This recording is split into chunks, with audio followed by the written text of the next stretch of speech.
প্রেমিকার চলে যাওয়া বা প্রস্থানে ব্যথাটা বেশি অনুভব হয় না বাংলাদেশ টিম হারলে পরে? সরি, এটা আমি বলতে পারবো না। এই অভিজ্ঞতা হয়নি। ক্রিকেট নিয়ে আমরা সবাই বেশি আশাবাদী।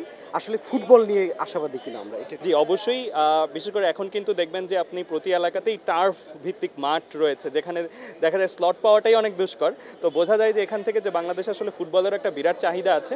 তো আপনার হয়তো বিশ্বকাপের আমেজে দেখা যায় যে ব্রাজিল, আর্জেন্টিনার এই ফ্যানদের যে দৌরাত্ম্য, সেটা থেকে কিন্তু বোঝা যায় যে ফুটবল কিন্তু বাংলাদেশে বেশ জনপ্রিয় একটি স্পোর্ট। তো আশা করি আমাদের যারা ইয়াং জেনারেশন আছে তারা এতদিন ধরে সেরকমভাবে খেলার সুযোগ পেত না, এবং কোভিডও এটার একটা কারণ। এখন থেকে যেমন মুরসালিন অনেক ভালো খেলছে বাংলাদেশে জাতীয় দল হিসেবে।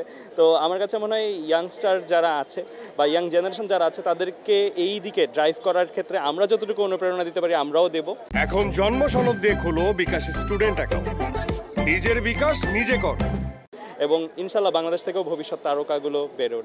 নারী ফুটবলের ক্ষেত্রেও যদি আমি বলি যে যদিও আমার দেখা খুব কম হয়, সে সুযোগটা খুব কম, বাট তারপরও এখানে ইকুয়াল আসলে স্পোর্টসের ক্ষেত্রে মানে মেল ফিমেল সবারই পার্টিসিপেশনটা জরুরি। কারণ শারীরিক দিক থেকেও কিন্তু আমি যদি বলি প্রত্যেকেরই কিন্তু স্পোর্টস বা বিভিন্ন শারীরিক কসরতের ক্ষেত্রে থাকাটা ভালো। আবার আপনার প্রিয় দল কোনটা, আর্জেন্টিনা নাকি ব্রাজিল? এটা বললে তো এখন দুই ধাপে ভাগ হয়ে যাবে, তবে আমাদের মধ্যে সব ধরনের দলেই সাপোর্টার আছে। আমি ব্যক্তিগতভাবে ব্রাজিল সমর্থন করি। তো ব্রাজিল সমর্থন আর বাংলাদেশ সমর্থন দুইটার কারণেই আসলে এই বছরটা আমাদের জন্য খারাপ।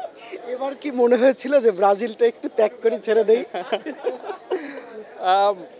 খেলা দেখি নাই সত্যি কথা, যে এতটা খারাপ লেগেছে, কিন্তু তারপরও ব্রাজিলই সমর্থন করে যাব।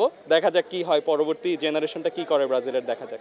স্পোর্টসের ফলে আমরা জানি আমাদের যারা ইয়াং জেনারেশন আছে তারা যত বেশি ইনভলভ হবে, নিজের শারীরিক চর্চাতে যত বেশি আসবে, তাদের মানসিক বৃদ্ধিটাও তত ভালো থাকবে, এবং তারা সোশ্যাল মিডিয়াতেও খুব প্রোডাক্টিভ অ্যান্ড কনস্ট্রাকটিভ ক্রিটিসিজমগুলো করতে পারবে সবসময়। বাংলাদেশে আসলে খেলা নিয়ে আমরা হতাশ হতে হতে আশাবাদী আর হয়ে উঠতে পারি না। বাংলাদেশি ফ্যান হিসেবে তো আমরা বারে বারেই হার্ট ব্রোকেন একটা মোমেন্ট শেয়ার করি সবাই একসাথে, বিশেষ করে যারা দর্শকরা আছি।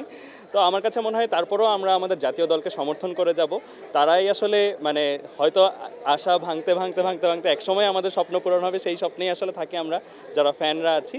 এবং আমার মনে হয় যে সামনে যে ইয়াং জেনারেশন আসছে, যারা প্লেয়ার হিসেবেও আসছে, তাদের কিন্তু উজ্জ্বল ভবিষ্যৎ রয়েছে, তাদের প্রতিভাও সেরকম রয়েছে। তাদেরকে যদি সেরকমভাবে নার্চার করা যায়, আশা করি আমরা বাংলাদেশে ভালো অবস্থানে বৈশ্বিক পর্যায়ে তাদের অবস্থান দেখতে পাবো।